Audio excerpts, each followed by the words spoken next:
Welcome back. A U.S. Army Air Force veteran who is part of the greatest generation celebrated his 100th birthday this month. 6 on your side reporter Don Dare, himself a veteran, traveled to Chattanooga to talk with a University of Tennessee grad.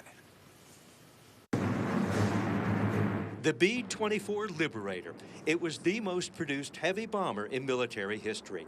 Its crews flew over Europe and the Pacific Islands during World War II. One of those crew members is Joe Spencer. He joined the U.S. Army Air Force in October of 1944 after attending 2 years of college in Martin, Tennessee.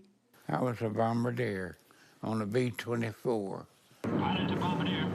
Bombs away. Well, that's why they fly the airplane, for the bombardier to drop some bombs. You were up in front of the plane, weren't you? Yeah, right in the nose. Right in the nose. Mm-hmm. Perhaps one of the most dangerous spots in that airplane? Well, I don't know, it might have been. Flight Officer Spencer, his pilot, co-pilot, and navigator, flew on island-hopping missions throughout the Pacific. Some of them were on the over Borneo.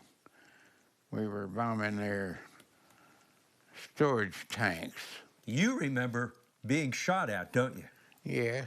In the last mission, we almost got shot down.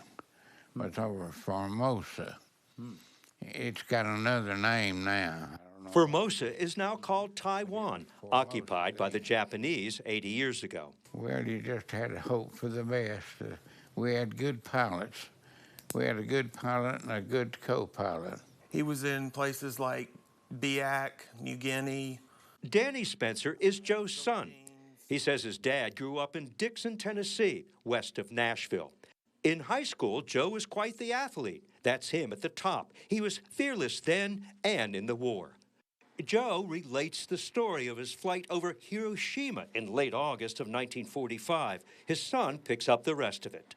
I understand you flew over Hiroshima after the atomic bomb had been dropped. Yes, we did. I don't know how long after it'd been dropped. I've forgotten. They didn't know if Japan knew the war was over.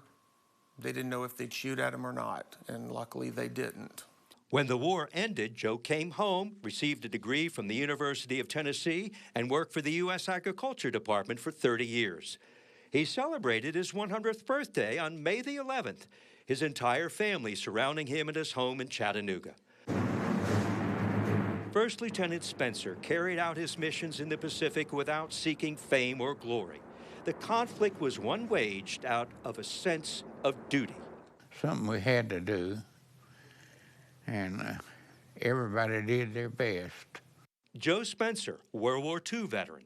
Don Dare, 6 on your side. What a great story.